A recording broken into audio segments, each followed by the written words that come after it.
Mapagpalang hapon po mga kalingap. Dito tayo ngayon sa ating pagtatanim ng nyug. Ito, may nyug dito. Susubukan kong magtanim ng nyug na ayan, malaking butas. Ilalagyan natin ng mga mga damo o halo-halo. I-experiment natin ulit yung parang ginawa natin sa Bicol o sa farm ni Kuya Bal, yung ginawa natin itong dalawang puno ng nyug na maganda naman ang naging resulta. Kung mapapansin nyo po yung aking tinanim doon sa may tapat ng o harap ng rest house. Meron po itong dalawang nyug na nauna ng lumaki. Ayan, na-behind na po yung mga ayun, hindi ko nilagyan ng ganong klaseng pagtatanim, yung tag nito, pagbubon. O binutasan ko kasi ng malaki yun, tapos nilagyan ng mga damo-damo, tapos sa mga tae o ipot o dumi. Kaya pasintabi po sa kumakain dumi ng mga hayop. Ayan, so ito po, try natin gawin dito. Dito mag-okay tayo dito, at least dito sa harap ng kubo para ma-monitor natin. Siguro gawa tayo ng dalawa. Yun po yung nasa, ayan, yung isa doon sa may pala. Dalawa pong gagawin natin ng experiment muli, kung ganoon pa rin ang mangyayari, mas mabilis, mas maunang lumaki kaysa mga walang fertilizer na organic,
Ito, tignan to.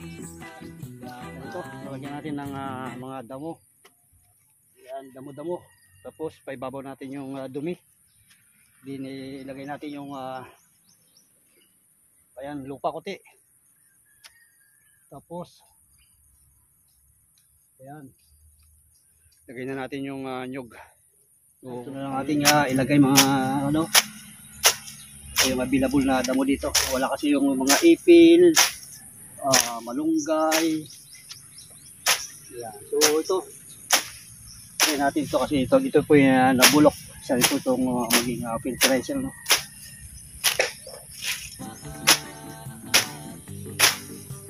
Ito ilalagay natin sa pinaka-puting.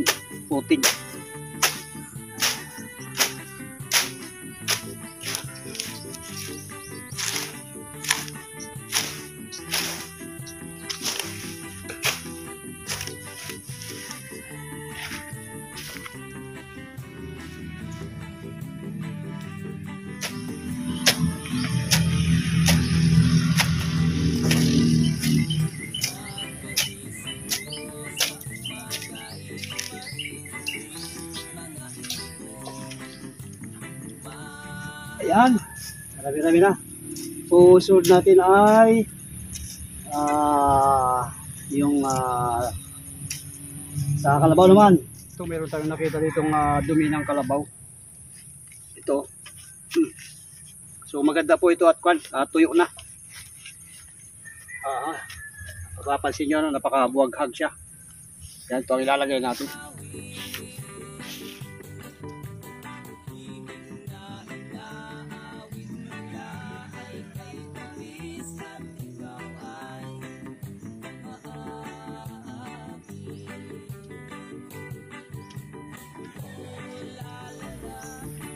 Madami siya dito.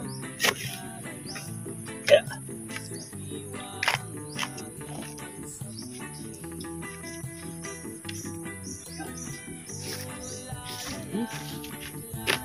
Hindi kami na to. Lukuhin pa natin yung isa doon para ayos.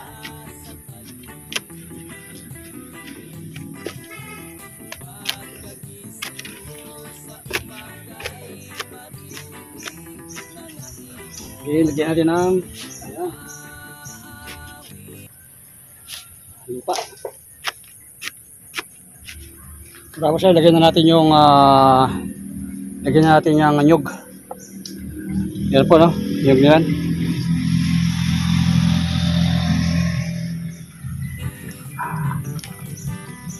Yan. Tapos tabuhan na natin ulit ng mga damo. Para din i-ayos natin yan.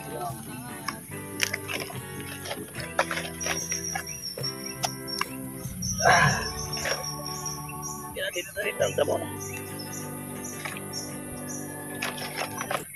Tignan natin anong result.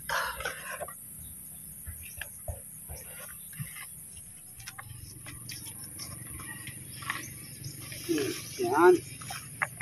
Yan natin ng damo.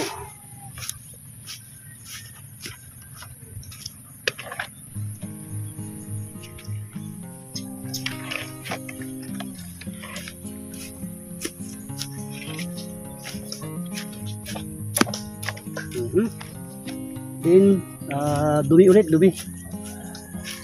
Tapos tabuhan na natin ng lupa.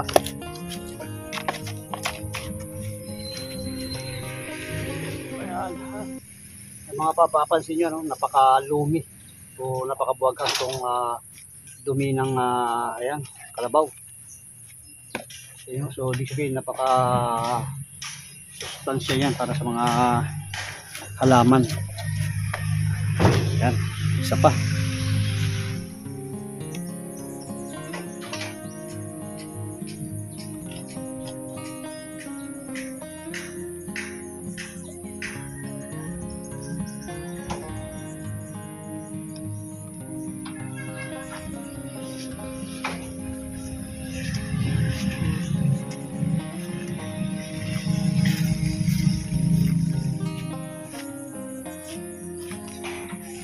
Yan. Tapos kunting lupa na lang. Huwag natin kung open yung kanya. Yan.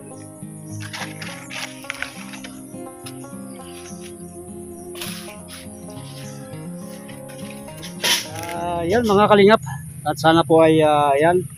Kahit paano ay may natutunan kayo sa ating munting vlog ngayong araw na to, ano? Yung ating isa sa mga experiment ngayon dito sa ating ayan, maliit na kubo. Ayan, ito nga, ano?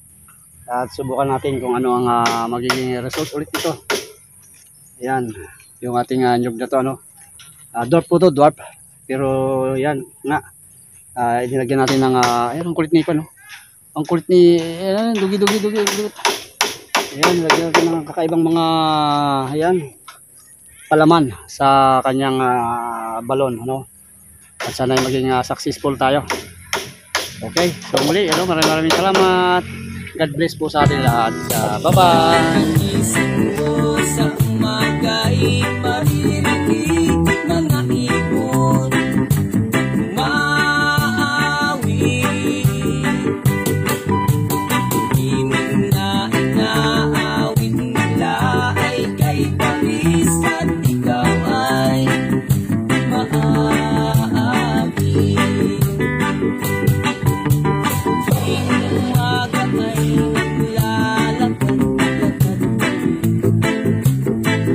Mas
Pagkagising mo sa umaga ay maririnig mga ibon maawit. Himig na inaawit niya ay kay tabi